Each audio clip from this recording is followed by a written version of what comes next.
आप लोगों ने मेरा वीडियो क्लिक कर ही लिया है तो मैं आपको बता देती हूँ कि आज हम लोग क्या पढ़ने वाले हैं। तो गाइज मैंने ना एनसीईआरटी तो लाई है। देखो एनसीईआरटी तो मैंने लाई है नो डाउट, बट एनसीईआरटी के साथ साथ मैंने क्या किया है, पेजेस अटैच किए हैं और उसी एनसीईआरटी को पूरा डिकोड करके लिखा है in a table format, in with diagrams with a very innovative way. इससे आपके सारे नीट के एमसीक्यू बन जाएंगे। Trust me guys, please trust me. ये जो मैंने लाया है ना, मैं खुद अपने नीट के टाइम पे ऐसा किया करती थी। राइट, जब मैंने नीट दिया था अपने एनसीईआरटी के साइड में लिखा करती थी। ये जो साइड वाले स्पेसेस है ना, उसमें लिखा करती थी। बट अभी मैंने आप लोगों के लिए एनसीईआरटी लाई है और उसमें बीच में पेजेस लाए हैं। राइट, उसमें बीच में मैंने पेजेस लाए हैं और उस पेज पे आपको पूरा का पूरा नोट्स लिख के दिया है। तो अगर आप लोगों को मेरे साथ ये लेक्चर करना है तो प्लीज़ देखो गाइज, एक लेक्चर करके देखो मेरे साथ, एक लेक्चर बस मेरे साथ करके देखना। आप लोगों को इतना अच्छा लगेगा ना कि आप मेरे सारे लेक्चर्स करोगे। ठीक है गाइज, और ये आपके लिए बेनिफिशियल है। Right, because I am going to teach neural control and coordination in a very literally I am going to teach in a very less time. Okay, I am going to teach in very less time. तो let us start without wasting any time. Neural control and coordination, आप लोग मेरे साथ बने रहना, coordinate करना। अपने अपने बुक्स लेके बैठ जाओ, अपने अपने पेन कॉपी जो है वो लेके बैठ जाओ। And yes, late us start this.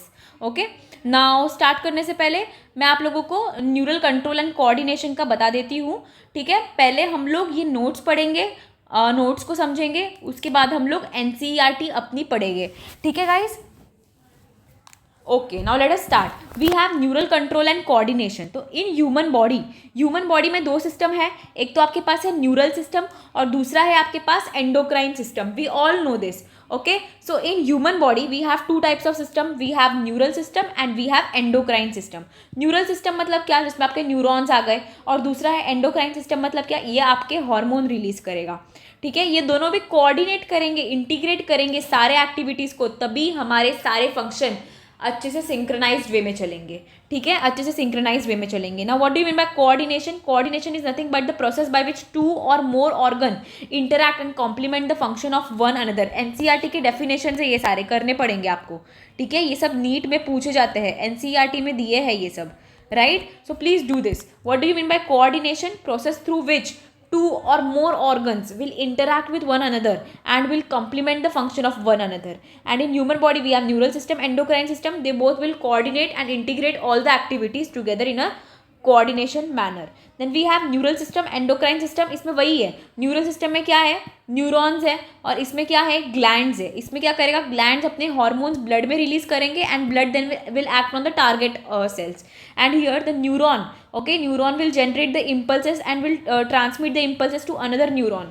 Okay, and through which the electrical signals will be transmitted. So this neural system 100%। आपको क्या लग रहा है, देखो ऐसे मस्त इलेक्ट्रिसिटी जैसे लग रहा है कि हाँ यार, ये न्यूरॉन्स को होने के बाद ये न्यूरॉन्स, फिर ये होने के बाद दूसरा। तो इस क्विक रिस्पॉन्स ना, क्विक है एकदम। And this is slow because the gland will take a huge amount of time to release the hormone will go into the blood, it will act on the target cell, उसके बाद वो metabolic changes करेगा target cell. So it's a slow process and this is a fast process, this is a quick process. It is very short lasting. Signal आया, फटाफट से transmit होकर चला गया। And it's a long lasting because अभी तक वो जो हॉर्मोन्स है वो ब्लड में बहुत टाइम तक रहेंगे। Am I clear with the endocrine system neural system का डिफरेंसेस? वेरी एकदम बेसिक चीज़ें हैं।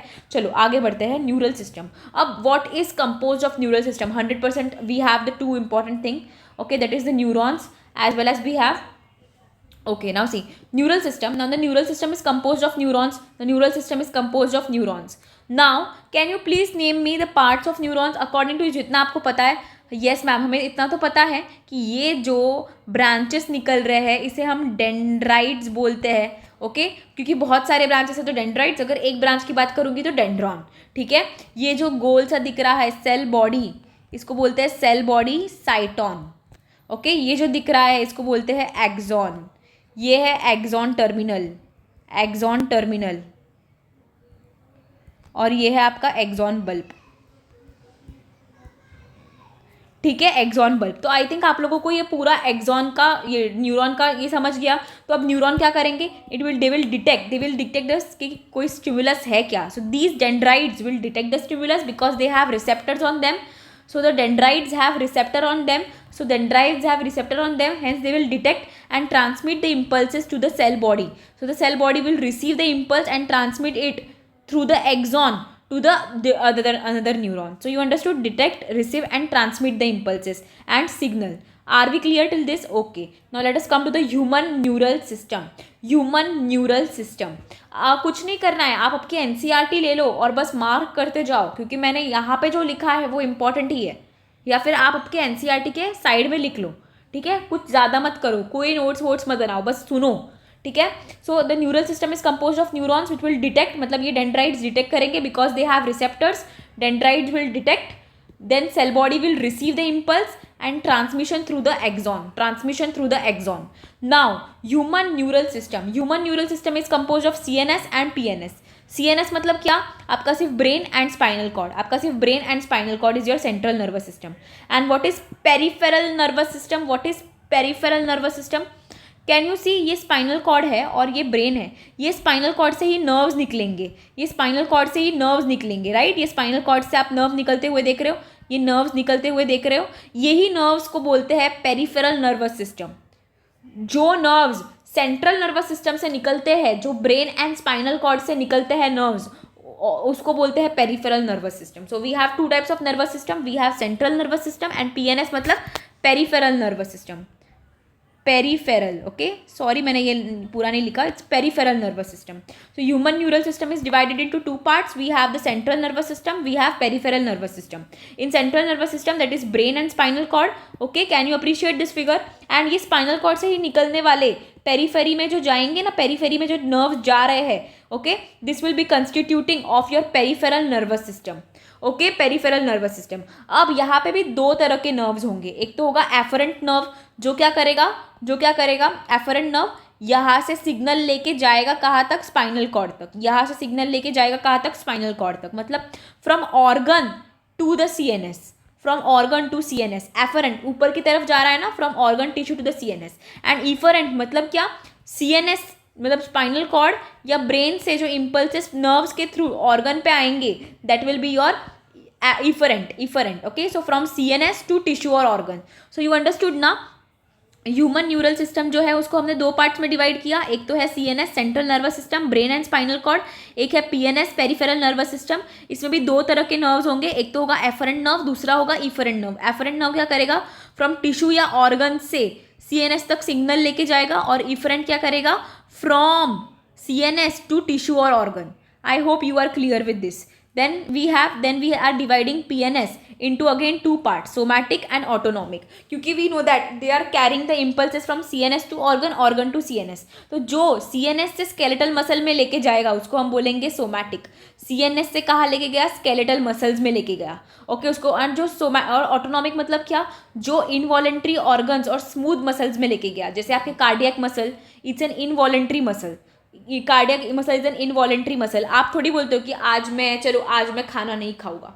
नहीं यार, आप थोड़ी बोलते हो चलो आज मैं डाइजेशन नहीं करूँगा. कभी किसी ने ऐसे बोला है कि चलो मैं खाना तो खा लूँगा बट मैं डाइजेशन नहीं करूँगा? अपने हाथ में थोड़ी है यार, ये तो इनवॉलेंट्री मसल्स के थ्रू हो रहा है ना digestion. So all of them are involuntary muscles. So from CNS to involuntary organs and smooth muscle, it is called as autonomic nervous system. अगर सिग्नल CNS से involuntary organ और smooth muscle में जा रहा है, it is called as autonomic nervous system. And if it is from the CNS, okay, it is from the CNS to skeletal muscle. जैसे चलो कि because this is voluntary ना, skeletal muscle is voluntary. अभी मेरे पास CNS से signal आया कि तेरे हाथ पे, CNS मुझे बोल रहा है कि इसके हाथ पे चींटी बैठी है, दूसरे हाथ से चींटी को मारो. तो this is voluntary. Yes, signal मेरे पास CNS से आएगा हाथ में और मैं वो हाथ को झटकूंगी या मैं वो दूसरे हाथ से इस हाथ को मारूंगी, इस हाथ पे मारूंगी ताकि वो चींटी मर जाए. तो दिस इज वॉलेंट्री, ये मैं करना चाह रही हूँ. बट अगर मुझे किसी ने बोला कि मुझे डाइजेशन आज नहीं करना, तो this is very stupid thing. ये ऐसे कोई नहीं कर सकता क्योंकि डाइजेशन करना is involuntary process and it is done by autonomic nervous system. Are we clear guys? Are we clear? Okay, now again autonomic nervous system ANS is divided into sympathetic and parasympathetic. याद रखना, इसमें involuntary organs होते हैं. अभी sympathetic मतलब क्या? Suppose आप बाजार में जा रहे हो, आपने देख लिया, ओके, सपोज आप बाजार में जा रहे हो, आपने देख लिया एक स्नेक है, या आपने देख लिया चलो एकदम सिंपल सा एक एग्जांपल देती हूँ. There is a girlfriend and there is a boyfriend. ये दोनों मार्केट में घूमे जा रहे हैं, ठीक है, और सामने से आ जाते हैं गर्लफ्रेंड के पापा. तो जब गर्लफ्रेंड के पापा ने देख लिया तो girlfriend will be very scared, right? Girlfriend will be very scared of course, लड़की बहुत डर जाएगी। तो जब डर जाएगी तो उसके क्या शुरू हो जाएगा, सिंपैथेटिक नर्वस सिस्टम एक्टिवेट हो जाएगा, ठीक है। और जब जब लड़की और लड़का आराम से टहल रहे हैं और उनके मम्मी पापा नहीं देख रहे हैं, सपोज वो लड़की और लड़के कहीं दूसरे सिटी में घूम रहे हैं, उधर तो उनको पता है कि उधर उनको कोई नहीं देख रहा, तो इसलिए वो पैरासिम्पैथेटिक नर्वस सिस्टम में घूम रहे हैं, कोई इमरजेंसी का सिचुएशन उनके उस ऊपर नहीं है।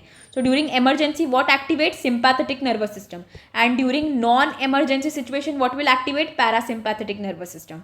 आराम से, ठीक है, आराम से रहना है, ठीक है। अब सिंपैथेटिक, जैसे मैं आपको एक बता देती हूँ, देखो अगर सिंपैथेटिक नर्वस सिस्टम है, अगर पैरासिम्पैथेटिक नर्वस सिस्टम है, अगर लड़की डर गई तो क्या उसको सूसू आएगा? नहीं, तो नो मिक्चुरेशन, ठीक है। उसमें अगर उसने पापा को देख लिया, लड़की ने अपने पापा को देख लिया, तो क्या करेगी, वो जोर से भागने लगेगी, राइट? वो भागने लगेगी, उसमें ग्लूकोज इंक्रीज हो जाएगा, सो दैट ग्लूकोज का ब्रेकडाउन हो जाएगा, ग्लूकोज ब्रेकडाउन। क्यों? So that to provide her energy to run, right? All of this process occurs in the pupil. लड़की की आंखें बड़ी हो जाएगी, प्यूपिल डायलेट, लड़की के रोंगटे खड़े हो जाएंगे, बाल इरेक्ट हो जाएंगे, pilo erection. What is pilo erection? वो हाथ के बाल खड़े हो जाता है ना किसी को देख के, वही पाइलो इरेक्शन, ठीक है। एंड पैरासिम्पैथेटिक में आराम से लड़की सूसू जाएगी, ठीक है, कोई प्रॉब्लम नहीं है, ठीक है, कोई प्रॉब्लम नहीं है। इसको भूख भी लगेगी, आराम से खाएंगे ये लोग। इसमें कभी आपको इमरजेंसी सिचुएशन में भूख लगी है? नहीं। इसमें no micturition, no appetite, nothing, सब कुछ चला जाएगा, और लेकिन इसमें सब उसका उल्टा रहेगा, ठीक है। क्लियर ना? पैरासिम्पैथेटिक और सिंपैथेटिक, ज़्यादा कुछ नहीं लर्न करना है, सिर्फ आपको ये चार्ट याद रखना है कि human neural system is divided into CNS which includes brain and spinal cord, and PNS which has afferent nerve, efferent nerve, which are types of nerve, and we also have PNS is again further divided into somatic nervous system, autonomic nervous system। somatic nervous system में CNS से skeletal muscle में जा रहा है signal, और autonomic nervous system में CNS से involuntary और स्मूथ मसल्स में जा रहा है, ठीक है। अभी ANS को हमने अगेन डिवाइड किया है सिंपैथेटिक एंड पैरासिम्पैथेटिक। सिंपैथेटिक मतलब क्या? सिंपैथी दिखाना, सिंपैथी दिखाओ। सिंपैथी कब दिखाते हैं? जब इमरजेंसी सिचुएशन आती है, तो during emergency. And parasympathetic in non emergency situation. Are we clear? Okay, this is not necessary, I am just roughing this. ये नेसेसरी चीज़ें नहीं हैं, लिखने लायक चीज़ें नहीं हैं इसमें, वो तो मैंने आपको सिर्फ समझाने के लिए बोला था कि क्या क्या हो सकता है सिंपैथेटिक और पैरासिम्पैथेटिक में, ठीक है। अब आते हैं न्यूरल टिश्यू। न्यूरल टिश्यू क्या कंपोज करता है? Neural tissue is compose of neuron and neuroglia cells, okay. Neural tissue is compose of neuron and neuroglia cells. अभी न्यूरॉन के पास हमने यहाँ देखा था, न्यूरॉन के पास क्या क्या है? डेंड्राइड्स है, यस मैम, न्यूरॉन के पास तो डेंड्राइड्स भी है। न्यूरॉन के पास एक गोला सा स्ट्रक्चर है, दैट इज सेल बॉडी या साइटोन, हाँ जी मैम, न्यूरॉन के पास तो ये भी है। न्यूरॉन के पास एक बड़ी सी लंबी डंडी है, एक्सॉन, और एक्सॉन टर्मिनल है, हाँ जी मैम, ये भी है, और एक्सॉन बल्ब भी है। चलो ठीक है मैम। तो मैम अभी आप बताओ कि न्यूरॉन के पास क्या क्या है। तो मैम मैं बताती हूँ, न्यूरॉन के पास आपका न्यूरल टिश्यू में दो चीज़ें हैं। एक तो है न्यूरॉन, आपका न्यूरॉन जिसमें है डेंड्राइड्स, ठीक है, न्यूरॉन के बाल जो सिग्नल को डिटेक्ट करके अपने तरफ खींच रहे थे, सेल बॉडी जो सिग्नल्स को क्या कर रहे थे? एक्सॉन की तरफ ट्रांसमिट कर रहे थे, और एक्सॉन जो सिग्नल्स को एक्सॉन टर्मिनल की तरफ ट्रांसमिट कर रहे थे, ठीक है। This is the longest, axon is the longest, and these are highly branched, dendrites are highly branched. ये हो गया आपका neuron. So neural tissue is composed of neuron and neuroglia. Neuroglia में क्या है? Neuroglial cells. न्यूरोग्लिया में क्या है? Neuroglial cells. Now neuron, structural and functional unit of the nervous system is your neuron. Okay, neuron is your structural and functional unit of nervous system. It consists of cell body, dendrites, axon. Clear? देखो अभी मेरी बात सुनना और मेरे साथ ये diagram देखना, आपको सब समझ जाएगा। Can you appreciate this branched dendrites? Can you appreciate this branched dendrites? Yes ma'am, we can appreciate. Can you appreciate this cell body over here? Cell body को इन्होंने सोमा बोला है, सेल बॉडी को इन्होंने सोमा बोला है, because cell body it is also known as cyton, cell body और soma, okay. तो सेल बॉडी को इन्होंने क्या बोला है? Soma. Can you appreciate dendrites? Yes ma'am, we can appreciate dendrites, these are highly branched, okay. Can you appreciate cell body? Yes ma'am. Can you appreciate nucleus inside the cell body? Yes ma'am, we can appreciate. Can you appreciate this long axon? yes ma'am, we can appreciate long axon. Yes ma'am, we can appreciate this long axon. Okay, can you appreciate the axon terminals? Yes ma'am. And synaptic knob? Yes ma'am, we can appreciate. So these are the structure of the axon, structure of a neuron. Okay, this is the structure of neuron. अभी details में हम पढ़ने वाले हैं, इसी structure को हम details में पढ़ने वाले हैं. तो सबसे पहले जो हम पढ़ रहे हैं that is your cyton cell body soma. ये अंदर वाला this structure we are going to study now. Okay, cell body, this is also called as cyton, this is also called as soma and this is also called as perikaryon. इसमें हमेशा एक nucleus रहता है. Okay, and it is always uni nucleated.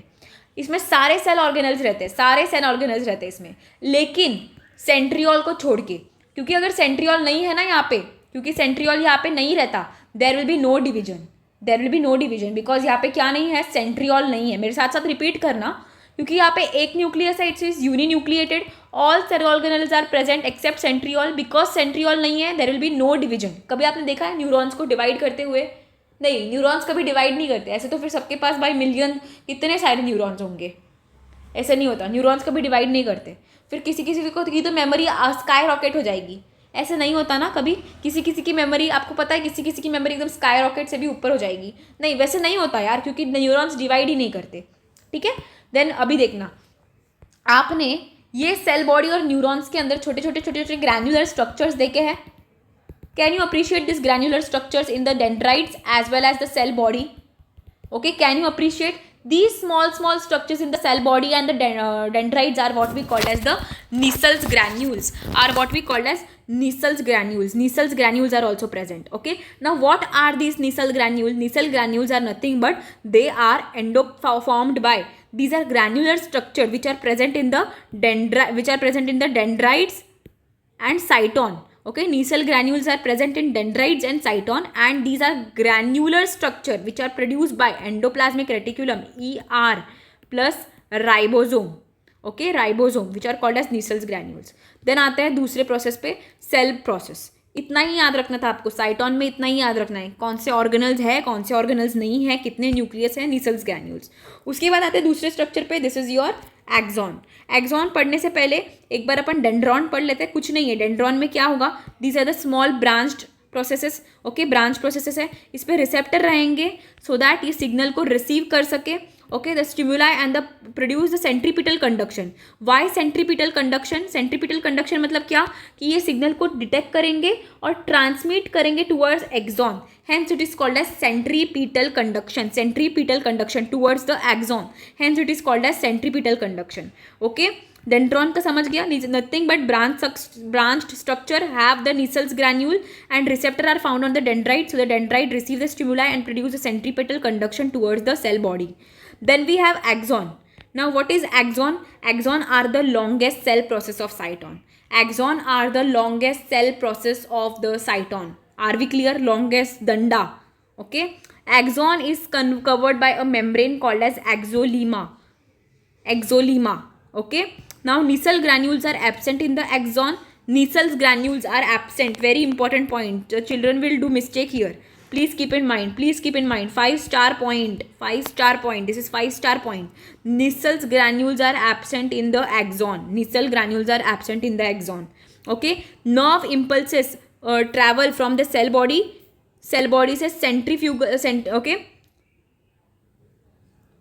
away from the cell body, that is centrifugal. Axon terminal पे क्या होगा, synaptic knob रहेगा जिसमें वेसाइकल्स रहेंगे which will be stored with neurotransmitter. देखो अभी मेरी बात सुनना, ये आपका एक्सॉन दिख रहा है आपको. Yes, everyone can appreciate. Ma'am, axon is covered by the axolemma. Axolemma is the membrane of the axon. Okay ma'am. Axon also have axon terminals and which is covered by the synaptic knob. In synaptic knob, synaptic vesicles will be present. Synaptic vesicles. ठीक है, suppose this is your synaptic knob, this is your axon terminal. इसमें ना बहुत सारे vesicles रहेंगे और इसमें neurotransmitter रहेगा. न्यूरोट्रांसमीटर क्या रहेगा, न्यूरोट्रांसमीटर क्या रहेगा, न्यूरोट्रांसमीटर. जैसे ही सिग्नल आया कहाँ से, एक्सॉन से साइनेप्टिक नॉब तक सिग्नल आया, ये न्यूरोट्रांसमीटर क्या हो जाएंगे, रिलीज हो जाएंगे और कहाँ जाएंगे, दूसरे डेंड्राइट पे, दूसरे न्यूरॉन के पास, दूसरे डेंड्राइट पे. आई होप ये आपको क्लियर हो गया. तो आपको ये भी क्लियर हो गया है, एक्सॉन तक आपने सब क्लियर कर दिया. Now what do you mean by myelinogenesis. Myelinogenesis पढ़ते हैं. देखो गाइस, अभी अगर आप ये देखोगे ना, अगर ये आप एक्सॉन का डायग्राम देखोगे तो आप लोग देखोगे माइलिन शीट. मतलब क्या हो रहा है, एक्सॉन को थोड़े थोड़े स्पेस के बाद माइलिन शीट से कवर किया है. क्यों कवर किया है? सो दैट जैसे ही एक्शन पोटेंशियल आएगा वो सीधा यहाँ से यहाँ जंप करेगा, यहाँ से यहाँ जंप करेगा, यहाँ से यहाँ जंप करेगा, यहाँ से यहाँ जंप करेगा, यहाँ से यहाँ जंप करेगा और फास्ट कंडक्शन होगा. क्या होगा? फास्ट कंडक्शन होगा. क्यों फास्ट कंडक्शन होगा, क्यों जंप करेगा? क्योंकि ये जो माइलिन शीट होती है ना, ये इंसुलेटेड शीट होती है, इंसुलेटर होती है. ये कोई भी इलेक्ट्रिक करंट को ट्रांसमिट नहीं करवाएगी, इसीलिए सीधा इलेक्ट्रिक करंट क्या करेगा, सीधा जो सिग्नल है वो क्या करेगा, जंप करेगा. Myelin sheath is an insulator. Myelin sheet is a fatty sheet which is an insulator. It will not transmit any signal, because of which the signal will directly jump, and jump करते करते signal बहुत fast travel करेगा. You understood why do we need myelin sheet and what is myelinogenesis? Myelinogenesis is nothing but the formation of this myelin sheet. So the myelin is a fatty material which is with a high electrical resistance. Okay, इसमें high electrical resistance है. It is basically a insulator, electrical insulator. Okay. Now what will happen, see ये आपका axon, ये आपका क्या है, cell body, ये आपके डेंड्राइट्स है, ये आपका एक्सॉन है, और एक्सॉन के यहाँ आपको ये रेड कलर के माइलिन शीट दिख रहे हैं. यस, ये माइलिन शीट एक्सॉन के पास लगेंगे. Okay, and the space between the two myelin sheath, जहाँ पे माइलिन शीट नहीं है, part of the axon uncovered by the myelin sheath. Okay, part of the axon uncovered by the myelin sheath is what we called as nodes of Ranvier. Can you appreciate the nodes of Ranvier over here? Okay, part of the axon which is not covered by the myelin sheet is the node of Ranvier. Okay, now we have देखो अभी ये माइलिनोजेनेसिस, myelin sheath बनती किससे है? तो myelin sheath is made up of two cells. एक तो है श्वान सेल्स, एक तो है ओलिगोडेंड्रोसाइट. अगर वो CNS है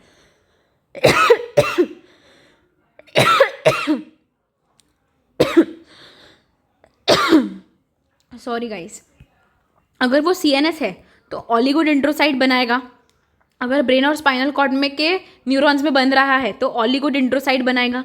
और अगर पेरिफेरल नर्वस सिस्टम में बनाना है तो श्वान सेल्स बनाएगा around the axon, around the axon. Clear? कौन से सेल्स बनाएंगे वो तो क्लियर हो गया आपको. श्वान cells in PNS, oligodendrocyte in CNS. Now axon, axon में अगर माइलिन शीट प्रेजेंट है तो वो कौन से माइलिनेटेड है, और अगर एक्सॉन में माइलिन शीट एब्सेंट है तो वो अनमाइलिनेटेड है. ठीक है, अगर माइलिन शीट प्रेजेंट है तो किस में प्रेजेंट है? क्रेनियल एंड स्पाइनल नर्व्स में. ओके, अगर एब्सेंट है क्रेनियल एंड स्पाइनल नर्व्स में क्या है? माइलिन शीट प्रेजेंट है. ओके, सारे नर्व्स में. लेकिन somatic and autonomic neural system में माइलिन शीट एब्सेंट है, only covered with the Schwann cells, no myelin formation. In autosomatic and autonomic nervous system they are only covered with the Schwann cells. There is no myelin formation. Please keep in mind, this is NEET ka line. Okay, this is NEET NCERT line. NCERT line. What is NCERT line? Axon is covered by myelin sheet. It is called as myelinated neuron, and it is present in the cranial and spinal nerve, C and S. Cranial and spinal nerve. And if myelin sheet is absent in the somatic and autonomic nervous system. Okay, where the axon is not covered by the myelin sheet, only surrounded by the Schwann cells. Okay, only surrounded by the Schwann cells. I hope you are clear now. Now let us study about the types of neurons. Okay, let us study about the types of neuron. Now types of neuron में आपको देखना है what are the types of neuron according to the structure and according to the function. Okay, guys, एक minute बस, मुझे एक minute देना. अभी टाइप्स ऑफ न्यूरॉन में क्या होगा? सी, टाइप्स ऑफ न्यूरॉन में we have different types of neuron. We have multipolar neuron, we have unipolar neuron, we have bipolar neuron and we have pseudo unipolar neuron. अब देखो guys, अभी what do you mean by multipolar neuron? Multipolar neuron क्या मतलब क्या हो गया?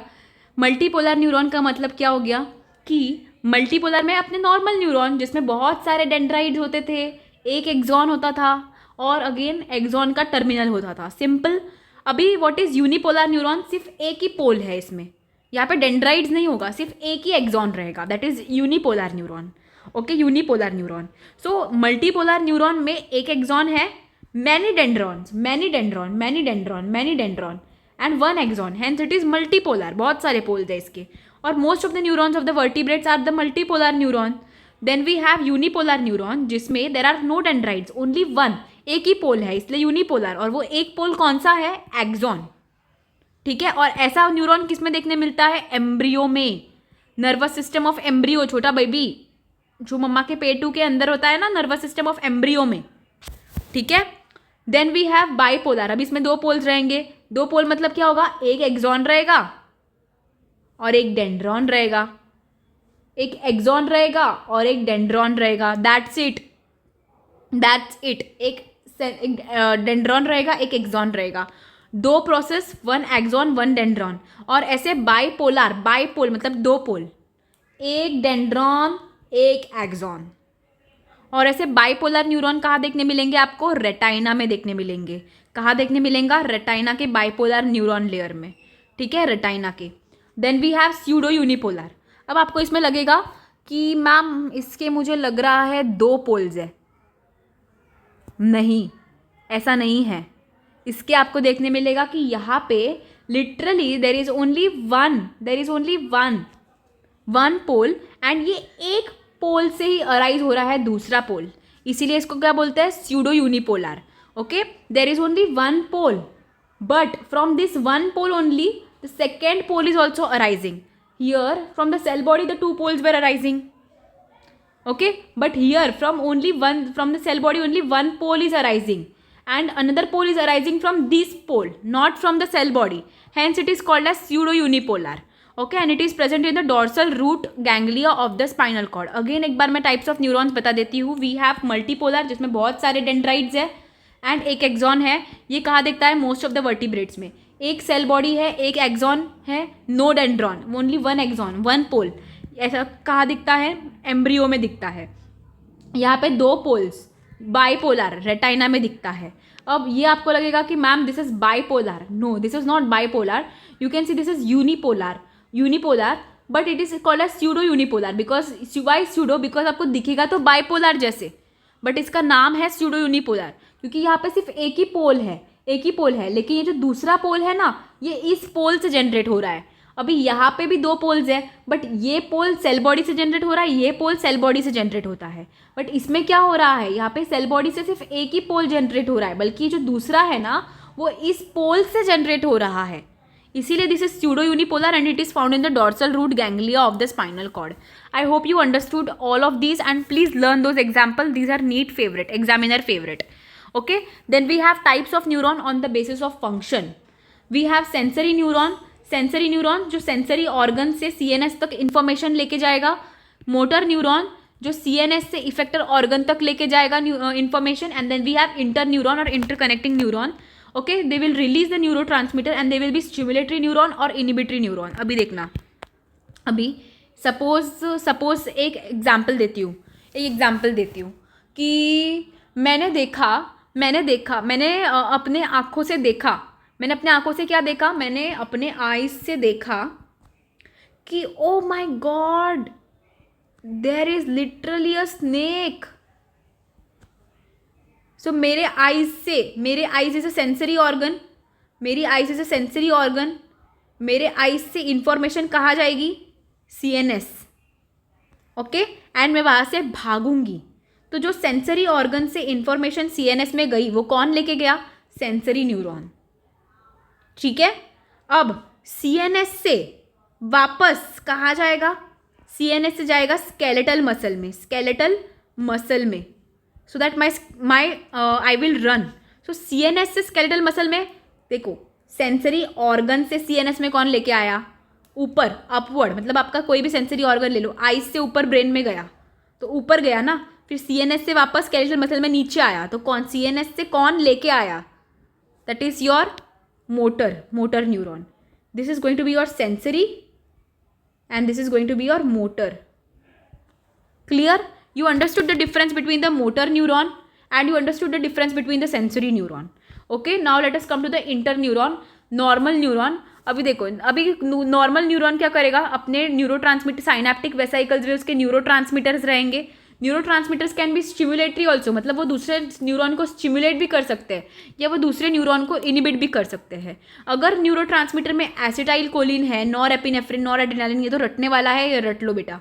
Okay, acetyl choline है, nor epinephrine है, नॉर एड्रेनालिन है, तो वो क्या करेंगे, स्टिमुलेट करेंगे. और इनिबिट कब करेंगे, GABA, dopamine, serotonin, cyclin, glycine में. ठीक है, I hope you understood, I hope you understood. ठीक है, ये लर्न कर लो. GABA, dopamine, serotonin, dopamine, serotonin, GABA, noradrenaline, norepinephrine, acetylcholine. ठीक है, ओके. नाउ अभी हम लोगों ने देखो न्यूरल नर्वस टिश्यू में हमने दो चीज़ें पढ़ी थी.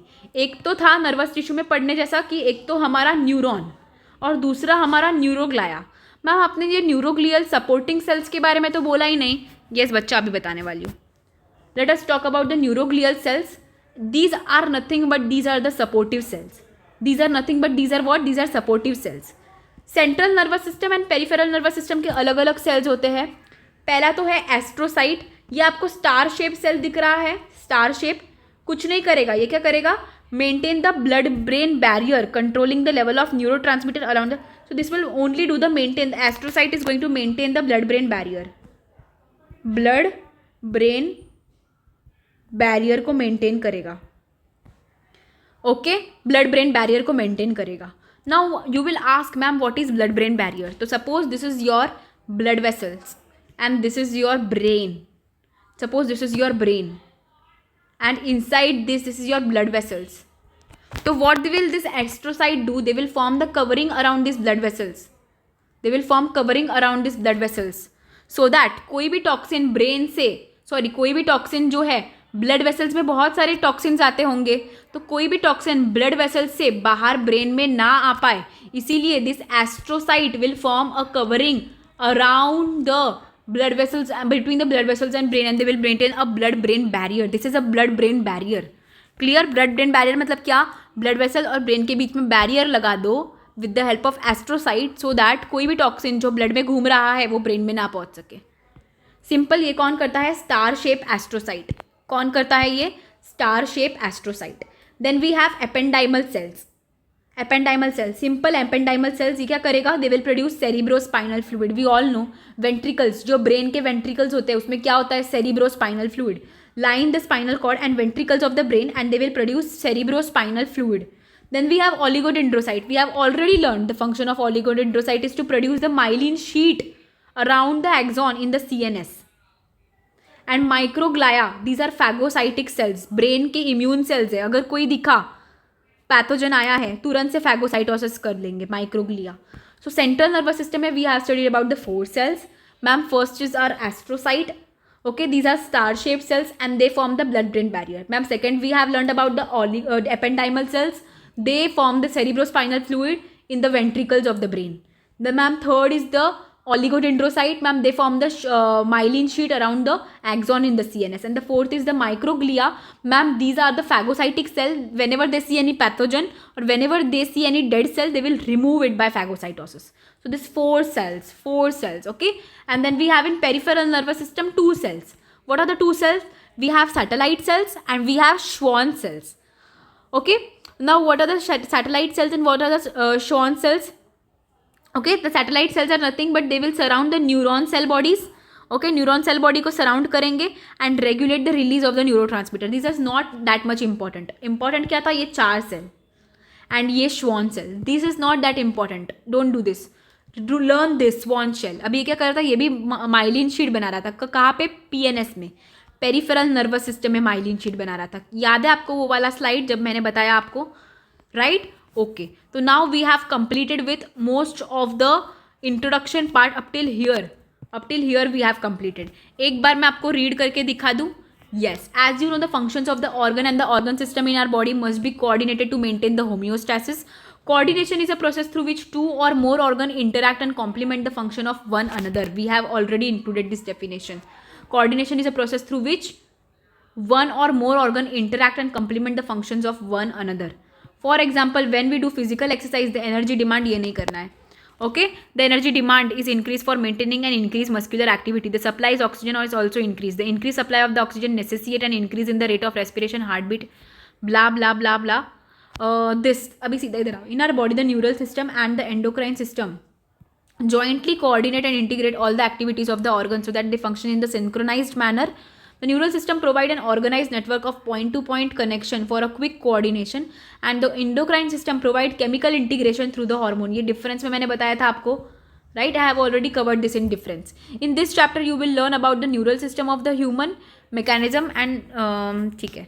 Now neural system. The neural system of the animal is composed of a highly specialized cells called as the neurons, okay, which will detect, which will receive, and which will transmit different kind of the stimuli.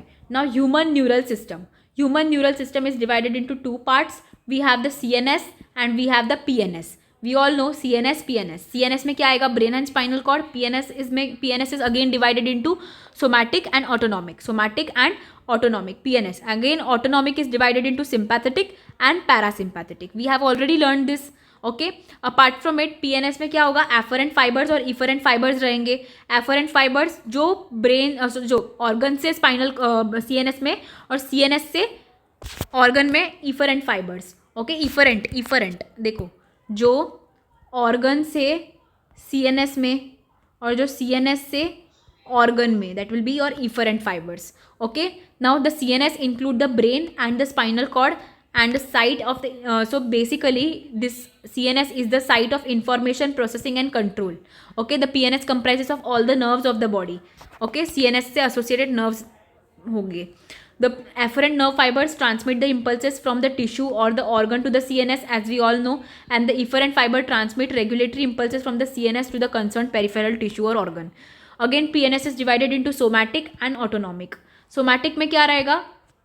CNS से कहा जाएगा skeletal muscle में, skeletal muscle में impulses जाएंगे. और autonomic में क्या होगा? CNS से इनवॉलंटरी ऑर्गन या स्मूथ मसल में इंफॉर्मेशन जाएगी in autonomic nervous system. And then we autonomic system is again further divided into the sympathetic and parasympathetic. Sympathetic during the fight and flight, during the emergency condition, and parasympathetic during the rest condition. We have one more thing here, that is the visceral nervous system is a part of the peripheral nervous system only. Okay, that comprises whole complex of the nerves, fibers, ganglia and plexuses, by which the impulses travel from the central nervous system to the viscera and from viscera to the central nervous system. This is visceral nervous system. Viscera मतलब क्या? Body का कोई भी विसरा, कोई भी hollow space of the body is what we call as viscera. ठीक है, you understood this? Please keep in mind this is also again very important. Visceral nervous system का part. Now neuron as a structure and the functional unit of the nervous system. देखो, विसरा मतलब समझ गया ना? Visceral nervous system is a part of the peripheral nervous system that comprises of whole complex nerve, fiber, ganglia or plexuses, by which the impulses travel from central nervous system to viscera and from viscera to the central nervous system. Clear? Definition याद रहेगी visceral nervous system की. Okay, now neuron as a structural and the functional unit. A neuron is a microscopic structure composed of the three major parts: cell body, dendrites, axon. Already done. The cell body contains the cytoplasm with typical cell organelles, but except what not? Centriole absent. Centriole is absent. Clear? The cell body also consists of the cytoplasm with typical cell organelles and the granular body called as the Nissl granules, short fiber which branch repeatedly and project out of the cell body also contain the Nissl granule. मतलब इसमें क्या है? short fiber that will branch outside the cell body, that is the dendrite. So here NCERT says that short fiber मतलब dendrites which will branch repeatedly मतलब dendrite and project outside of the cell body also contain this Nissl granule. मतलब आपका जो cell का ये है cell body है as well as this dendrite both contain your Nissl granule. Okay, these fibers transmit impulses towards cell body. What fiber? Dendrite will transmit the impulses towards cell body. Okay, the axon is a long fiber, the distal end of which is branched. Each branch terminate into a bulb-like structure, okay, called as synaptic knob, okay, which process synaptic vesicles containing the chemical called as neurotransmitter. The axon transmit the nerve impulses away from the cell body, okay, and the axon transmit the nerve impulses away from the cell body, and the dendrite transmitted the impulses towards the cell body. Transmit impulses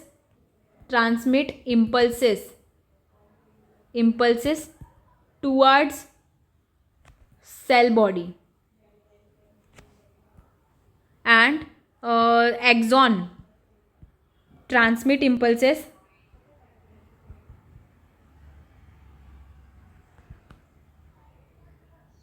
away from the cell body. Are we clear? Okay. Now we have different types of neurons. We have multipolar neurons, which are found in most of the. Okay. Then we have bipolar with one axon, one dendrite, which is found in the retina. We have unipolar, एक पोल वाला. ठीक है, unipolar है. तो here cell body with one axon only found in usually embryonic stage. And then we have myelinated and non myelinated neurons. Okay, the myelinated nerve fibres are enveloped with the Schwann cells in PNS and oligodendrocytes in CNS.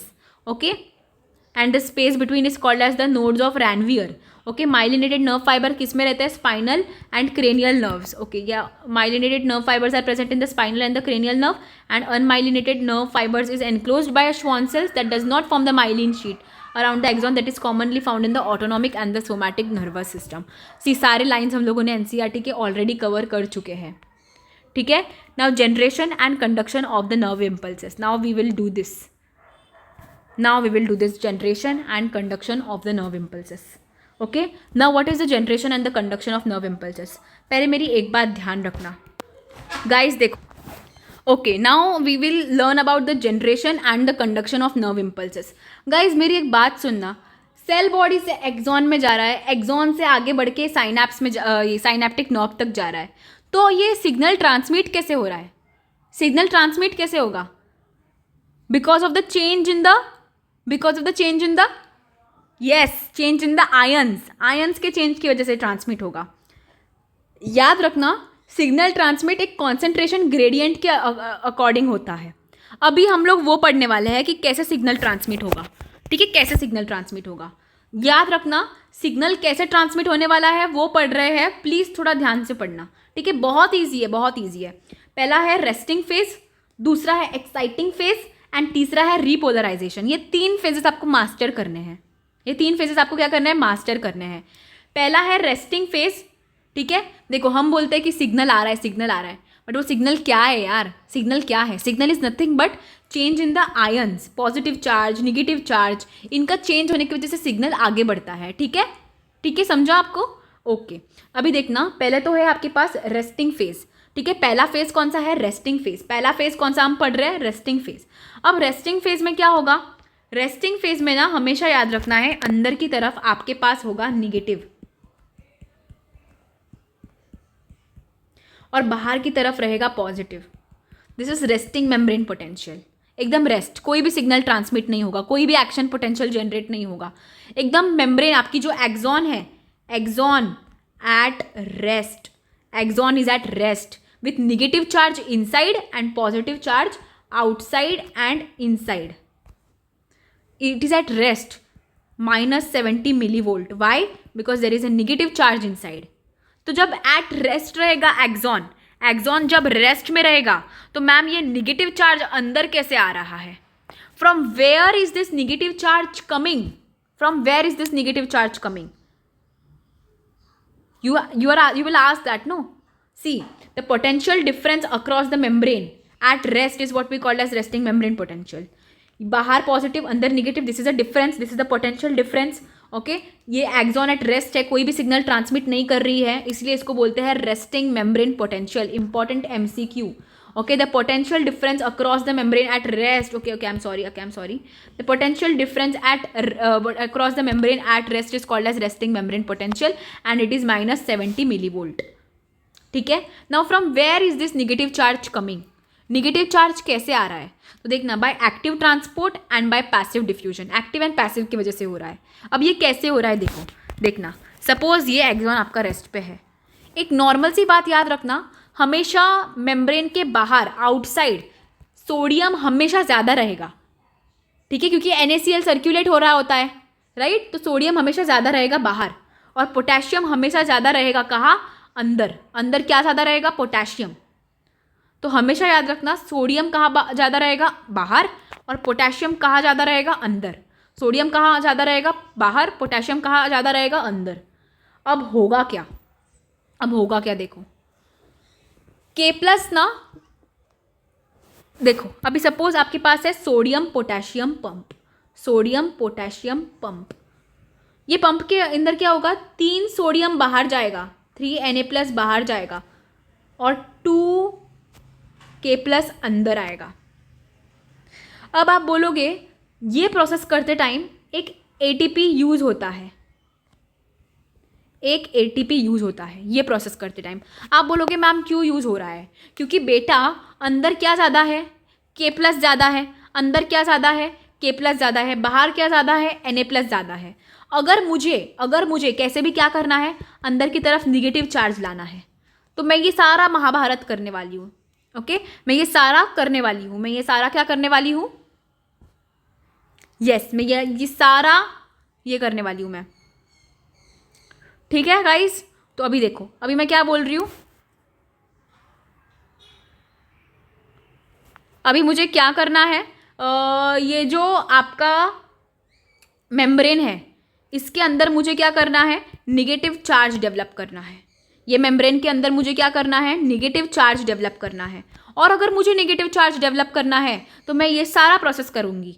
क्या process करूँगी? सबसे पहले तो मैं क्या करूँगी, 3 Na+ को बाहर भेज रही हूँ और 2 K+ को अंदर ला रही हूँ, और एक ATP स्पेंड हो रहा है इस प्रोसेस में। मैम ATP स्पेंड क्यों हुआ? क्योंकि बच्चा जब हम लोग यहाँ पे तो ऑलरेडी Na+ ज़्यादा है ना, तो आइडियली बाहर के Na+ ज़्यादा है तो अंदर आना चाहिए वो डिफ्यूज़ होके, राइट। बट हम लोग क्या कर रहे हैं, उसको कॉन्सेंट्रेशन ग्रेडियंट के against, high concentration to low concentration आता है ना कोई भी चीज़, सो आइडियली Na+ अगर बाहर ज़्यादा है तो वो अंदर आना चाहिए, लेकिन हम क्या कर रहे हैं, ज़बरदस्ती यहाँ के Na+ को उठा के बाहर फेंक रहे हैं। वो भी 3 Na+ को बाहर फेंक रहे हैं और सिर्फ 2 K+ को अंदर ले रहे हैं अगेंस्ट द कॉन्सेंट्रेशन ग्रेडियंट। इसीलिए हम लोग ATP स्पेंड कर रहे हैं। अब यहाँ पे और है, ये है आपका सोडियम पंप। सोडियम पंप के थ्रू Na+ क्या हो रहा है, Na+ क्या हो रहा है सोडियम पंप के थ्रू। नॉर्मली ये तो अपना कॉन्सेंट्रेशन ग्रेडियंट के अकॉर्डिंग चलेगा, तो सोडियम अंदर आएगा और पोटेशियम बाहर जाएगा।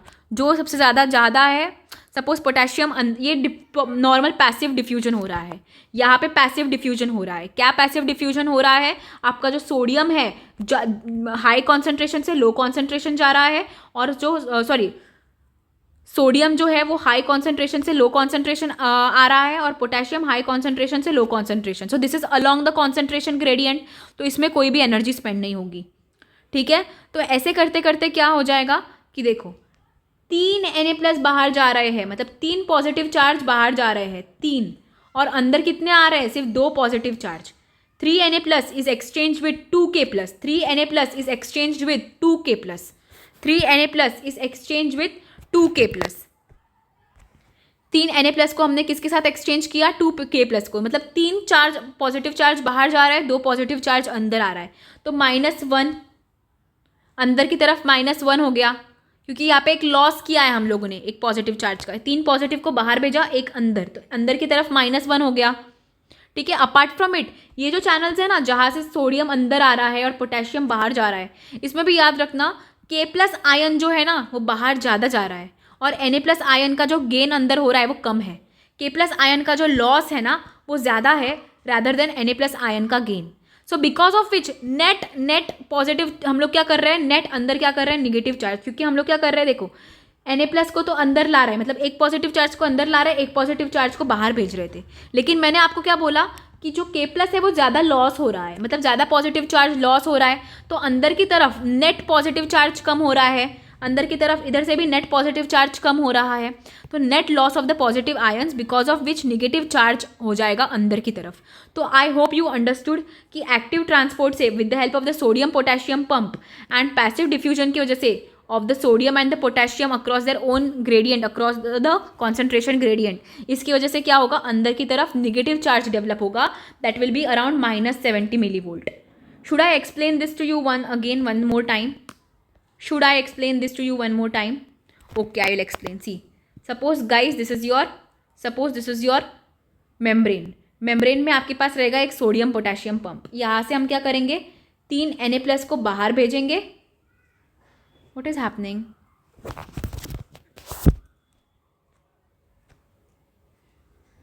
And 2 K+ को क्या करेंगे, अंदर लेंगे।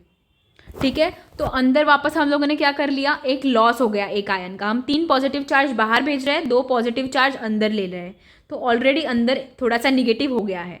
अपार्ट फ्रॉम इट यहाँ पे ये तो एक्टिव हो गया, ओके, ATP यूज़ हो रहा है, यहाँ पे एक्टिव ट्रांसपोर्ट हो गया। लेकिन एक जगह पे क्या हो रहा है गाइस, यहाँ पे ना जो सोडियम है, सोडियम बाहर बहुत ज़्यादा है, तो सोडियम बाहर से अंदर आ रहा है और पोटेशियम यहाँ से बाहर जा रहा है।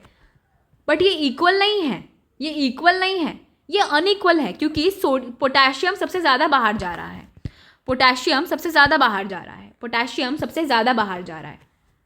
तो इसकी वजह से अगेन अंदर की तरफ पॉजिटिव चार्ज कम हो गया, अंदर की तरफ पॉजिटिव चार्ज कम हो गया, Na+ का गेन कम है, पोटेशियम का लॉस ज़्यादा है, पॉजिटिव चार्ज लॉस कर रहे हैं, अंदर निगेटिव चार्ज बन जाएगा।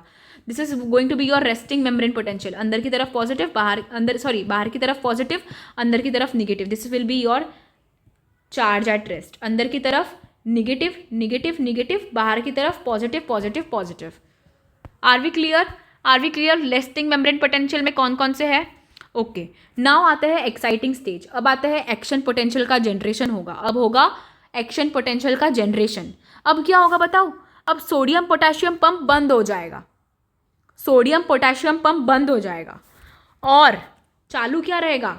Voltage gated sodium channel, voltage gated sodium channel. अगर वोल्टेज गेटेड सोडियम चैनल चालू हो गए, अगर वोल्टेज गेटेड सोडियम चैनल चालू हो गए तो हम क्या करेंगे? बहुत सारे सोडियम को अंदर लाएंगे, बहुत सारे, इन वेरी हाई अमाउंट हम सोडियम को अंदर लाएंगे। यहाँ से भी सोडियम अंदर आ रहा था बट लेस अमाउंट में आ रहा था ना, क्योंकि पोटेशियम का ज़्यादा लॉस हो रहा था, पोटेशियम का लॉस ज़्यादा हो रहा था, सोडियम का गेन कम हो रहा था। इसीलिए हम लोगों ने क्या ओपन करवाया? Voltage gated sodium channel. तो अब अंदर की तरफ पॉजिटिव चार्ज बढ़ जाएगा, अंदर की तरफ क्या हो गया? पॉजिटिव चार्ज बढ़ गया, हर जगह से सोडियम सोडियम आ रहा है, हर जगह से सोडियम सोडियम आ रहा है। अंदर की तरफ पॉजिटिव, बाहर की तरफ क्या हो जाएगा? Negative. So influx of the sodium with the help of the voltage gated sodium channel. ये पैसिव तो चल ही रहा है, पैसिव तो अपना चलेगा, ठीक है। उसके जैसे क्या हो जाएगा? डीपोलराइजेशन। अभी ये प्रोसेस को क्या बोलते हैं? इनफ्लक्स ऑफ द सोडियम को क्या बोलते हैं? डीपोलराइजेशन। अब ये मेम्ब्रेन क्या हो गई? डीपोलराइज हो गई एंड एक्शन पोटेंशियल को जनरेट हो गया, positive charge inside, action potential generated. You understood this exciting phase? Now there will be sudden opening of the VGC, voltage gated sodium channels, and there will be rapid influx of the sodium. Na+ का influx, depolarization, inside positive outside negative and action potential का generation होगा। अब देखो अब क्या होगा? हमें पता था अंदर की तरफ निगेटिव चार्ज है, तो हमने क्या किया? सोडियम को अंदर लिया। सपोज अंदर की तरफ बहुत सारा निगेटिव चार्ज था, अंदर की तरफ -70 था, तो हमने पहले सोडियम को अंदर लिया, 1 2 3 4, और यहाँ पे चार्ज 0 हो गया। उसके बाद हमने इतने सोडियम को लिया ना कि अंदर की तरफ सीधा पॉजिटिव चार्ज ही हो गया। कितना हो गया? +30, तो 70 -70 मिलीवोल्ट से पहले 0 पे आया होगा, फिर अंदर +30, बहुत ज़्यादा सोडियम का इन्फ्लक्स हो गया होगा, इसलिए +30 मिलीवोल्ट की तरह चला गया। तो इनसाइड का जो एक्शन पोटेंशियल है वो कितना होगा? Membrane potential +30 millivolt to +45 millivolt, क्योंकि अंदर की तरफ क्या हो गया? पॉजिटिव आ गया, ठीक है। ये वापस समझाओ क्या हो गया? पंप, जो सोडियम पोटेशियम पंप है वो क्लोज हो गया, वोल्टेज गेटेड चैनल ओपन हो गया, ठीक है। इसमें से तो क्या हो रहा था? सोडियम इतना, पैसिव डिफ्यूजन में ना सोडियम इतना डिफ्यूज नहीं कर पा रहा था, इसलिए हमें क्या ओपन करना पड़ा? Voltage gated sodium channels, okay. और ये पोटेशियम अपना अभी भी बाहर जा रहा है, बट हम लोग रैपिड इन्फ्लक्स कर रहे हैं ना सोडियम का, इसलिए अंदर की तरफ पॉजिटिव चार्ज बन गया। Clear? +30 to +45। Then third is a repolarization. अब अंदर पॉजिटिव हो गया था, अब हमें अंदर वापस निगेटिव लाना है, तो हम क्या करेंगे? अब हमें अंदर वापस निगेटिव लाना है, हमें वापस, हमारा टारगेट है -70 millivolt. Our target is again to achieve -70 millivolt, क्योंकि एक बार हमने एक्शन पोटेंशियल जनरेट कर लिया, हमने सिग्नल आगे ट्रांसमिट कर लिया, अब हमें वापस -70 मिलीवोल्ट पे आना है। तो हम क्या करेंगे? सोडियम चैनल को बंद कर देंगे, सोडियम चैनल को, वोल्टेज गेटेड चैनल को बंद कर देंगे। So we will close the voltage gated sodium channel and open the potassium channel. We will open potassium channel. Potassium channel open हो गया तो again from high concentration to low concentration ही जा रहा है, ओके। ये चैनल तो voltage gated channel open हुआ तो हुआ, बट ये भी तो अलोंग द कॉन्सेंट्रेशन ग्रेडियंट होगा ना, थोड़ी ना away from the concentration gradient. Sodium भी जहाँ पे पहले सोडियम का कॉन्सेंट्रेशन बाहर ज़्यादा है, इसीलिए sodium from high concentration to low concentration अंदर आया था। अब हमने पोटेशियम ओपन किया तो from high concentration, that is inside it's high concentration of potassium से लो कॉन्सेंट्रेशन ऑफ पोटेशियम में जाएगा, ठीक है। तो रैपिड पोटेशियम का एफ्लक्स हो जाएगा, पॉजिटिव चार्ज तेजी से बाहर जा रहा है। ये सोडियम पोटेशियम पंप में भी क्या रहेगा? सोडियम पोटेशियम पंप भी यहाँ पे एक्टिवेट हो जाएगा, तो 3Na+ बाहर हो जाएगा, 2K+ अंदर, तो एक ATP यूज़ कर लेंगे हम, ओके, इधर से भी हम पोटेशियम को बाहर भेज रहे हैं और सोडियम को अंदर ले रहे हैं। तो बेसिकली हमारा क्या होगा, net we will try to achieve the negative charge inside, because हम क्या कर रहे हैं, पोटेशियम को सोडियम को बहुत तेज़ी से भेज रहे हैं, बहुत तेज़ी से। देखो यहाँ से भी पोटेशियम बाहर जा रहा है, यहाँ से सिर्फ 2K+ अंदर आ रहा है, यहाँ पे सिर्फ 1, और बाकी पोटेशियम का जाना बहुत ज़्यादा है। सोडियम, ओके, सोडियम अंदर आ रहा है, पोटेशियम बाहर जा रहा है। तो यहाँ पे पोटेशियम बाहर बहुत ज़्यादा अमाउंट में जा रहा है, बहुत ज़्यादा अमाउंट में पोटेशियम बाहर जा रहा है, इसलिए अंदर वापस क्या हो जाएगा, निगेटिव चार्ज डेवलप हो जाएगा। आप कहाँ देख रहे हो यार, पोटेशियम कितना कम कम कम कम आई मीन पोटेशियम कितना ज़्यादा बाहर जा रहा है, सोडियम कितना कम अंदर आ रहा है। ये वापस समझाओ आपको रिपोलराइजेशन। ठीक है, देखो गाइस, रिपोलराइजेशन में क्या हो जाएगा, वोल्टेज गेटेड सोडियम चैनल बंद हो जाएंगे, हमें वापस अंदर की तरफ -70 वोल्ट लाना है, इसलिए हमने पोटेशियम वोल्टेज गेटेड चैनल को ओपन कर दिया और पोटेशियम को बाहर फेंकना शुरू कर दिया। वोल्टेज गेटेड पोटेशियम चैनल को तो ओपन किया ही किया, हमने साथ साथ सोडियम पोटेशियम पंप को भी ओपन किया। सोडियम पोटेशियम पंप जो पहले स्टेप में था ना, रेस्टिंग मेम्ब्रेन पोटेंशियल में, इधर भी ओपन किया, क्योंकि हमें वापस -70 वोल्ट लाना है। 3Na+ बाहर, जितना पॉजिटिव चार्ज बाहर भेज सके हम भेज रहे हैं, और 2K+ अंदर। अगेन हमने निगेटिव अंदर, अगेन हमने यहाँ पे निगेटिव मेंटेन किया, यहाँ को बाहर भेजा, अगेन निगेटिव मेंटेन किया। यहाँ पे जितना सोडियम अंदर इतना नहीं आ पाता, वी ऑल नो दैट, जितना पोटेशियम आयन बाहर जा रहा है उससे बहुत कम सोडियम अंदर आ पा रहा है। तो अगेन हमने यहाँ पे निगेटिव चार्ज किया, बहुत कम पॉजिटिव चार्ज अंदर आ पा रहा है, कंपेरेटिवली बहुत ज़्यादा पॉजिटिव चार्ज बाहर जा रहा है, इसलिए अंदर की तरफ वापस -70 मिलीवोल्ट हो जाएगा, return to -70 millivolt. So I hope you understood repolarization. I hope you understood the depolarization, and I hope you understood the resting membrane potential. Now we will study that in graph. -70 millivolt was your resting membrane potential. जैसे ही action potential आया तो positive charge अंदर आता गया, positive तो depolarisation होता गया, depolarisation sodium का इन्फ्लक्स, पॉजिटिव चार्ज अंदर आ रहा था। 30 मिलीवोल्ट तक क्या हो रहा था, पॉजिटिव चार्ज अंदर आ रहा था। आफ्टर 30 वोल्ट वापस से रीपोलराइजेशन हो रहा था, मतलब वापस से रेस्टिंग मेम्ब्रेन पोटेंशियल वापस आ रहा था, -70 मिलीवोल्ट पे वापस आ रहा था। एंड उसके बाद देखना, अभी यहाँ पे क्या होता है, -70 मिलीवोल्ट के आने के बाद ना थोड़ा सा ये ग्राफ नीचे खिंच जाता है, थोड़ा और निगेटिव में चला जाता है, almost around -85 millivolt. That is what we called as hyperpolarization. Hyperpolarization, तो पहले क्या हो रहा था, रेस्टिंग मेम्ब्रेन पोटेंशियल -70 मिलीवोल्ट, फटाफट से अंदर की तरफ पॉजिटिव बढ़ रहा था because of the sodium influx, तो डीपोलराइजेशन हो रहा था टिल +30 मिलीवोल्ट, देन रीपोलराइजेशन हो रहा था, okay, and then hyperpolarization हो रहा था। और ये पूरे साइकिल को कितना मिलीसेकंड लगा, 5 मिलीसेकंड लगा। पूरे साइकिल को कितना मिलीसेकंड लगा, 5 मिलीसेकंड लगा। अब हम देखेंगे डिफरेंट प्रोसेस में क्या होता है। रेस्पिटिंग मेम्ब्रेन पोटेंशियल में सोडियम पोटेशियम पंप था क्या, हाँ था। पैसिव डिफ्यूजन हो रहा था क्या, हाँ यार पैसिव डिफ्यूजन तो हो रहा था ना, जहाँ सोडियम बाहर जाता था तो अंदर आ रहा था, पोटेशियम अंदर जाता था तो बाहर जा रहा था, तो पैसिव डिफ्यूजन तो हो रहा था। सोडियम पोटेशियम पंप भी था। Na+ का voltage gated channel resting membrane potential में ऑन नहीं हुआ था, कोई भी वोल्टेज गेटेड चैनल यहाँ पे ऑन नहीं हुआ था, यहाँ पे सिर्फ पंप था और पैसिव डिफ्यूजन था, और पोटेंशियल कितना था, -70 मिलीवोल्ट, इनसाइड का चार्ज नेगेटिव। डीपोलराइजेशन में क्या हो रहा था, voltage gated sodium channel open हो रहे थे, K+ चैनल ओपन हुए थे क्या, नहीं। पैसिव डिफ्यूजन हो रहा था, हाँ जी हो रहा था, पैसिव डिफ्यूजन हो तो रहा था ना। और क्या ओपन हुए थे, सिर्फ sodium voltage gated. Na+ K+ pump open हुआ था क्या, नहीं। रीपोलराइजेशन में Na+ K+ पंप ओपन हुआ था, हाँ जी हुआ था ना। यहाँ पे सोडियम पोटेशियम पंप, यहाँ पे potassium voltage gated channel open हुआ था, सोडियम का क्लोज हो गया था, और पैसिव डिफ्यूजन अपने आप चल रहा था, +70 मिलीवोल्ट। यहाँ पे डीपोलराइजेशन में +30 to +45, और अगेन यहाँ पे क्या हो गया, negative charge. Then we have hyperpolarization, थोड़ा सा ज़्यादा निगेटिव चला जाएगा, सेम लाइक योर रीपोलराइजेशन, बस थोड़ा सा -70 से घाई में ऐसा होता है ना, स्पीड ले लिया तो नीचे तक चल के फिर वापस ऊपर आया, दैट इज -85 तक चला जाएगा। बाकी सब जो कैरेक्टरिस्टिक हो गए वो repolarization. Na+ K+ pump open रहेगा, हाँ होगा। पैसिव डिफ्यूजन होगा, हाँ होगा। सोडियम बंद होगा, पोटेशियम वोल्टेज गेटेड ओपन रहेगा, -85 negative. I hope you understood this table, very simple very simple very simple, and I hope you understood whole conduction. Okay, अब आते हैं synapse. What is synapse? So synapse जो है, it is a junction between the 2 neurons where the information is transferred from 1 neuron to another neuron is what we call as synapse. Okay, suppose this is your axon, this is your axon, this is your terminal bulb, synaptic bulb, synaptic bulb, और यही synaptic bulb की क्या होती है, pre synaptic membrane. This is your pre synaptic membrane. Okay, this is your pre synaptic membrane. ये this is your post synaptic membrane. यहाँ से neurotransmitter release होगा और ये रिसेप्टर पे आएगा. Okay, this is your receptor और ये आपका क्या है, ये आपका क्या है, रिसेप्टर है. और ये जो मेम्ब्रेन है that is your post synaptic membrane, post synaptic membrane. So I hope you understood what is pre synaptic membrane. Axon terminal की जो मेम्ब्रेन है वो क्या है, pre synaptic membrane. Axon terminal की जो मेम्ब्रेन है, लोब की जो मेम्ब्रेन है दैट इज योर नॉब की जो मेम्ब्रेन है वो है प्री साइनेप्टिक.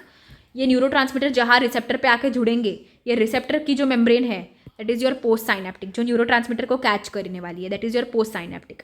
ये पोस्ट साइनेप्टिक और प्री साइनेप्टिक के बीच में जो स्पेस है that is your synaptic cleft, that is your synaptic cleft, synaptic cleft.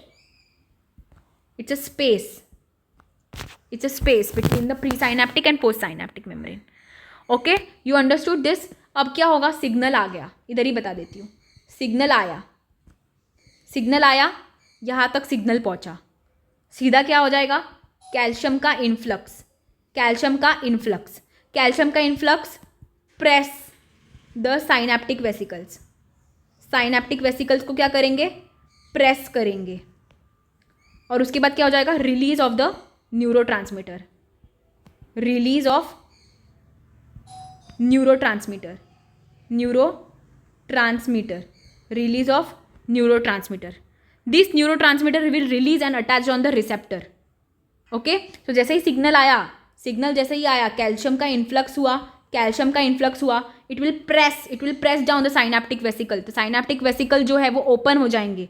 These are neurotransmitter filled vesicles. ये ओपन हो जाएंगे, न्यूरोट्रांसमीटर रिलीज हो जाएगा, न्यूरोट्रांसमीटर. और कहाँ आके जुड़ेगा, आपके रिसेप्टर पे आके जुड़ेगा. कहाँ आके जुड़ेगा, रिसेप्टर पे आके जुड़ेगा. ठीक है, एंड रिसेप्टर पे आके जुड़ने के बाद क्या होगा, आपका वही डीपोलराइजेशन हो जाएगा, फिर रीपोलराइजेशन हो जाएगा, ऐसे करके वो सिग्नल का ट्रांसमिशन होगा. So I hope you understood. So when action potential develops in the presynaptic membrane, calcium permeability increase हो जाएगी, calcium will enter the presynaptic membrane, neurotransmitter की जो वेसाइकल है वो burst हो जाएंगे and release of the neurotransmitter in the synaptic cleft. From synaptic cleft they will go into the postsynaptic membrane के receptor पे जाके अटैच हो जाएंगे and वो ही सिग्नल ट्रांसमिशन का process, depolarization, repolarization, okay, hyperpolarization, and again the same cycle will continue. ठीक है, now we have two types of impulses. We have electrical impulses, we have electrical synapse and we have chemical synapse. Electrical synapse जो है pre synaptic and post synaptic membrane जो है वो बहुत close proximity में होते हैं, तो वहाँ पे साइनेप्टिक क्लेफ्ट नहीं होता, तो ऐसा लगता है इलेक्ट्रिक करंट जो है वो एक न्यूरॉन से अनदर न्यूरॉन के बीच में जा रहा है. तो ये बहुत फास्ट रहता है और ये रेयर होता है, rare in body, faster transmission of an impulse across the electrical synapse is similar to the impulse conduction along a single axon. Electrical current can flow directly from one neuron to another neuron. They do not have any synaptic cleft, they do not want any neurotransmitter, they directly flow. And in chemical synapse we need neurotransmitter. There is a synaptic cleft which is more than 20 mm and it is most common in body. It is rare in body, it is most common and it is slower also. Now please ये आप थोड़ा सा अपने आप से पढ़ लेना, मैं आपको ये दे रही हूँ थोड़ा टाइम, स्क्रीनशॉट ले लो और अपने आप से पढ़ लेना. आई hope you understood the synapse, calcium influx, synaptic vesicle burst हो जाएंगे, न्यूरोट्रांसमीटर रिलीज हो जाएंगे. न्यूरोट्रांसमीटर रिलीज हो गए तो वो कहाँ जाएंगे, they will go on the post synaptic membrane, post synaptic receptor. Okay, post synaptic receptor पे जाएंगे और पोस्ट साइनेप्टिक रिसेप्टर पे जाने के बाद वो क्या करेंगे, एक्शन पोटेंशियल जनरेट करेंगे बाय डीपोलराइजेशन, सोडियम का influx. Okay, I hope you understood this. Now what is the synapse made up of? Synapse is made up of presynaptic, synaptic cleft, and postsynaptic. That's it. Now we have covered everything till here.